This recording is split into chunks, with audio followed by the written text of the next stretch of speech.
certain situations, certain people in our lives, usually very close contacts or loved ones, people in our inner circle, or people who we have allowed to come in our inner circle, whether they are friends, extended family, work, and even politics.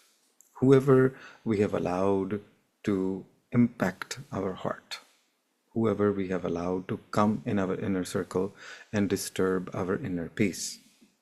Often, the advice that is given is that become strong, be strong. I have to become strong. You have to become strong. Well, if that was the case, then why have you not become strong? If becoming strong was in your hand, so easy, if the becoming strong was just a switch that you have to turn on, if becoming strong was just an option, was just a choice, as if like, yeah, I chose not to be strong, then you would have done that. If becoming strong was in control of your conscious mind, if you could have done it consciously, you would have done it before. It's not that you have not done it before, it's either because you could not do it or you did not want to do it, because if you became strong, then the consequences that will come, you would not be able to bear with the consequences, because then you will have to hear from other people that, oh, now you're too strong, huh? Type thing. And you don't have a counter for that. So you choose not to be strong. So the question here is how to become strong, or how do you respond to this need for becoming strong? Because these bullies in your life are stealing your lunch on a regular basis and making you feel as if they're doing something good to you by giving you a piece from your own lunchbox back to you. And they are making you feel as if they're doing something to you, for you, and you have to be grateful to them. How to deal with these narcissist controlling bullies in life? Again, I'm going to repeat, they are most likely going to be in your family, friend circle, your inner circle. It could be work. It could be your spiritual organization. It could be your temple, church, mosque, or gurudwara or synagogue. Look at what makes you weak. Look at your own weaknesses. Look at your own fears. Look at your own desires. I repeat, look at your own weaknesses. I have to look within. What are my weaknesses? I have to overcome my own weaknesses. I have to strengthen myself in the area of my weakness. Well, how do you strengthen yourself? You do sadhana. You do some sort of practice to strengthen yourself. I'll come back with tools later. You become aware of your fears. You watch your fears. You come face to face with fears. Don't be afraid to look face to face or come face to face with your fear. Don't be afraid. It feels like oxymoronic. Well, I'm afraid, then why would I want to be looking face to face, eye to eye, straight on, face my fears? Why? I would not want to, because I'm afraid. It feels like that. But that's a decision you have to make, that I am ready to face my fears. First, you have to become aware of your fears. For that, you have to have self-awareness, or so-called watch your fears. Believe me, nothing is going to happen when you watch your fears. No fearful situation is going to happen when you watch your fears, when it actually empowers you. Accept that you're afraid. Don't try to say, I'm not afraid. It's not a sign of weakness to admit your fear. It is the beginning of sign of strength when you admit your fears to yourself. There's nobody else there. It's an inner work. I acknowledge and accept my weakness and strengthen my weakness, or work on my weakness, or do sadhana on my weakness. I become aware of my fears. I become face to face with my fears. I work on my fears. Third, desire. What is it that I want? I want something, or I don't want something, whatever it is. I don't want to lose this relationship, or I want this approval from this relationship. I want love from this person. I want respect from this person. I want approval from this person, etc. Or it would be, I can't imagine what would life be without this relationship. What would the world think if I lose this relationship? What would the world say? How will the world judge me? Okay, we have certain desire. I want to be respected in society. And these bullies, these narcissist people, they basically have you at your gunpoint. That if you don't comply with them, then they will malign you. Then they will paint you in a negative way. They will make your life difficult in front of you and behind your back. Why do you want a relationship with those people? Those narcissists, they're not worth it. But the problem is we're weak. We're afraid. And we have a desire to be included, to know these narcissists, and for these narcissists to know you, to these controlling people. You want to be part of their influence, their circle. You don't want to be excluded. We all want to belong, you see. So I want to belong to this so-called group or gang or club, or relationship. And we think that what is life, or what would be life if I don't have this relationship, if I don't have that relationship, even though the relationship is toxic, even though the relationship is negative, even though the relationship brings me down, makes me feel bad because of this desire. Oh no, I want this relationship. I'm willing to do anything. I'm willing to lose myself. I am willing to let go of my dignity. I'm willing to let go of my rutba, my personality, my beingness, myself. I'm willing to not even be myself. I'm willing to forget who I am, and I'll become like a stupid fool, idiot, donkey following you everywhere and doing what you tell me to do. I will conform. I will live untruth. I will even forget my own truth. I'm willing to believe what you tell me about me, that I'm weak, I'm stupid, I'm not good enough. I'm willing to live that untruth. I'm willing to do this most adharmic thing to myself. I'm willing to not love myself because I want whatever love I can get from you. Please, please, please, please. I'm willing to give up my happiness for getting a little bit of happiness from you. I'm willing to do whatever you tell me is the truth, and I believe in that as truth versus the truth that I am, that I know of me, of who I am. In that process, because I don't want to stand against the bully. I am not willing to be violent against the bully because I'm afraid of violence, and I'm afraid of the fear, and I'm afraid of the bully as a result of not willing to stand against and be violent against this onslaught, this control. I become violent towards me. I give up my own truth. I give up my own dharma. I give up my own peace. I give up loving myself. I give up looking at myself as truly who I am, because I am not willing to fight the fight that is in front of me, because I'm afraid I am weak. And that is what I have to overcome. I don't have to become strong. I have to overcome my weakness. I have to work on it. That means I need some sadhana.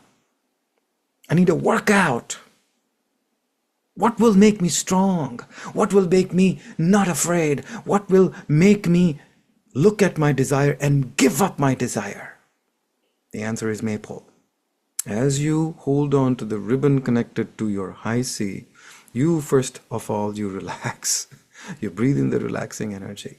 Because all these people, all these situations make you stressful, and you're not able to make any good or right decisions.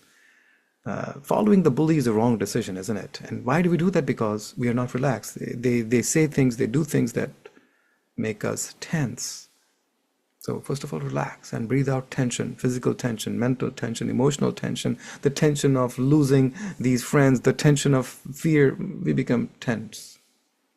And then we breathe in the healing energy from the high C via our ribbon connection as we're holding on to it in the Maypole. We breathe in the healing energy because some of these has to be coming from a trauma from the past, usually from a childhood. As a child, we were dependent on grown-ups. We needed those grown-ups, whether they were parents or older siblings or society at large or teachers or friends. We didn't want to lose them. We did not know what we would do or be without them, because honestly, our survival depended on it. Our food, our clothing, our everything. We did not know how to live. What would we do if we became homeless, for example? And the threats were pretty stark. So the traumas from the past, they have to be healed. So breathe in the healing energy. Heal your inner child in a nutshell. Heal whatever needs to be healed.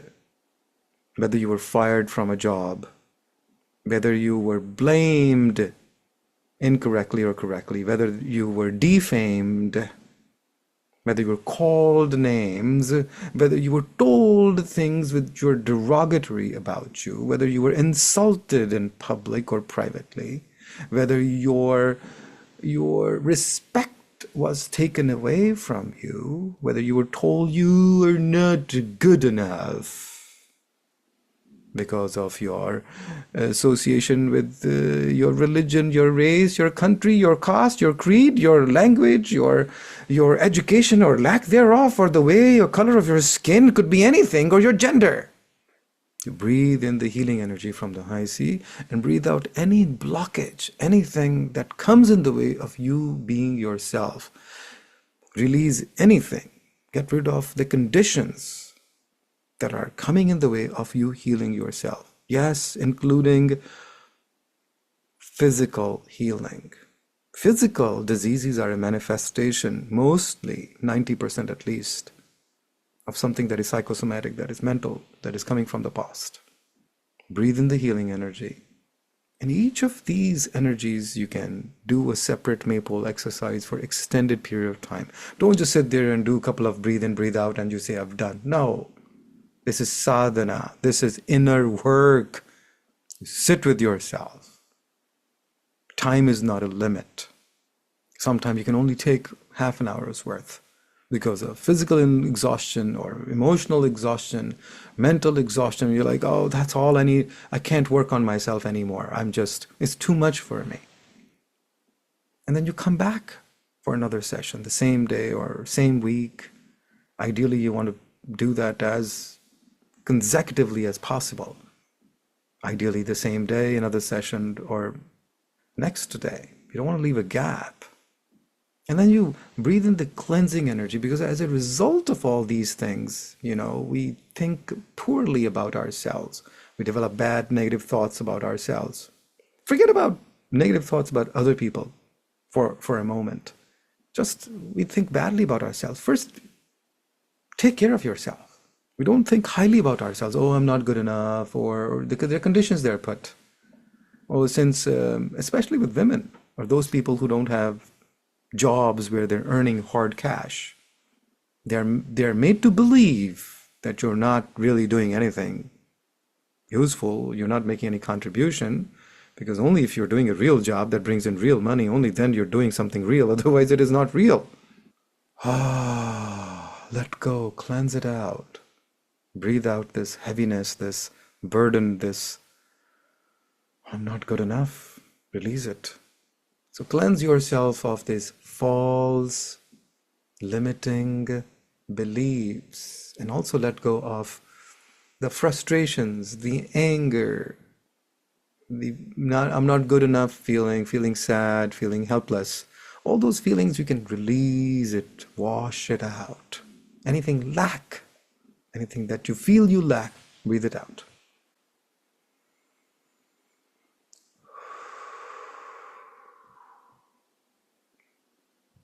finally breathe in pure, unconditional, divine love. You say you want to become strong. You know what is the biggest strength in this world? It's love. When you're loved, whether it is by your parent or by your kids or your spouse or your sibling or your friends or your co-workers or your boss or your people who work for you, when you have their love, God, that is the ultimate strength. You can go through anything in life with that love. Right now, this Maypole, this tool we are dealing with, how to strengthen yourself, how to overcome your fears, how to overcome your weaknesses, how to overcome your desires that trap you under the control of these narcissists. Instead of wanting to receive love from these narcissist people, they could, again, these could be your family members, your friends, your co-workers, your people in your church, your Sai Center, could be anywhere. Breathe in love from the high sea. Depend on the pure, unconditional, absolute, divine love, the highest energy there is in this entire universe. There is no power greater than that. It is so powerful that it is equal to God. There is nothing equal to God. It is undefinable. It's ununderstandable. It is an enigma. But if there's anything that equates it, it is equal to love. If there's anything that brings you closer to God, it's love. If you want to bind God, if you want to even control God, the way to do that is through love. Because you cannot really control God, but God himself or itself comes to you. God gives itself up.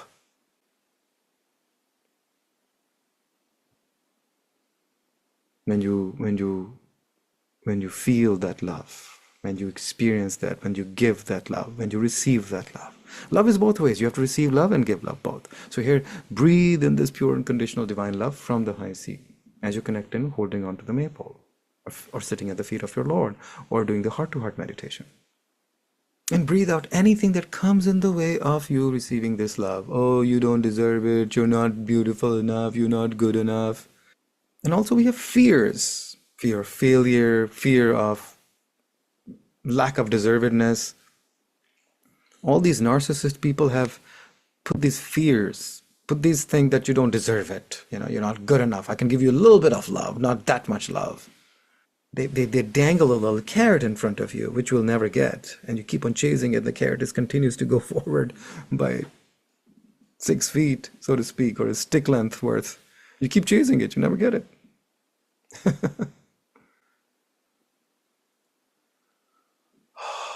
Let go of the desire that is binding you in this situation. Let go of the fears that what will people say? How will people judge me? We have these fears. Release the fear. Release the fear. Now, if you want even more strength, if you're up to it, you share this love from the high sea to these bullies. And to share this love from the high sea to the loved ones. You share this love from the high sea for people like you who are suffering in this world, who are under control of other people, who are sick, who are suffering. So connect with the high sea, breathe in the love from the high sea, and share it. You're just a conduit. I'm not sending my love. And you breathe, you point to each person. Narcissist number 1, narcissist number 2, 3, 4, and so forth. Send it to all the narcissists in your life. That's real strength. To give love to those people who don't love you, to give love to those people who control you, who give love to those people who don't want you to progress. Wow, that's power. That's strength. That's so empowering. And you have the Lord of the universe with you. You have the backing of the Lord of the universe. You have the love of the Lord of the universe. You have the support of the Lord of the universe. You have received and you have the love of the Lord of the universe, and you can also share this love with other people. How empowering. At the very minimum, you become a servant of God. Right there. serve God by taking its love and sharing it to other people. You become a sevadar. You become a sevadar. Real service in this world. What this world lacks is not money. There's trillions of dollars everywhere. What this world is lacking is not food. There's plenty of food that is actually being thrown. Yes, I know it's not the money in the right people's hand, not the food in the right people's hand. I know that.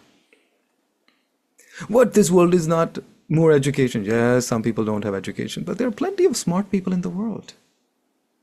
What is it that this world needs today? What this world needs is this pure unconditional love from the high sea. The best seva you can do right now on this planet Earth is fill first your heart with this love from the high sea, and then become a conduit, become an instrument. This is seva. Breathe in love from the high sea and share it with first all the narcissists in your life, the loved ones in your life. Because when your loved ones are taken care of, and you feel good, then you don't feel afraid for them. Oh my God, my kids, my loved ones, who will take care of them? You don't feel fear. You're like, yeah, they have the love for high sea. They have the love of high sea in their heart. They have everything. This is the ultimate treasure. This is the ultimate. What to give to someone who has everything? Give them love. What are they lacking? If they have everything in life, the only thing they could be lacking is love. And the one who has love doesn't lack anything. It has everything. You get self-satisfaction.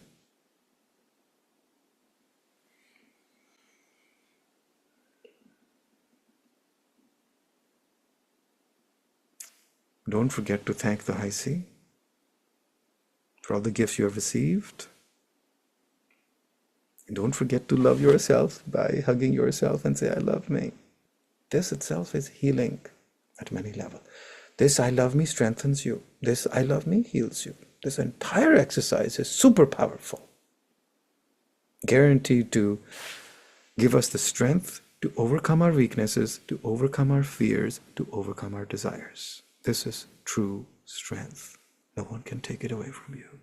No narcissist on this planet Earth has a power over you. You're more powerful than any one of them. Why? Because I have the power of the high sea. What power? Pure unconditional divine love. I receive and I give.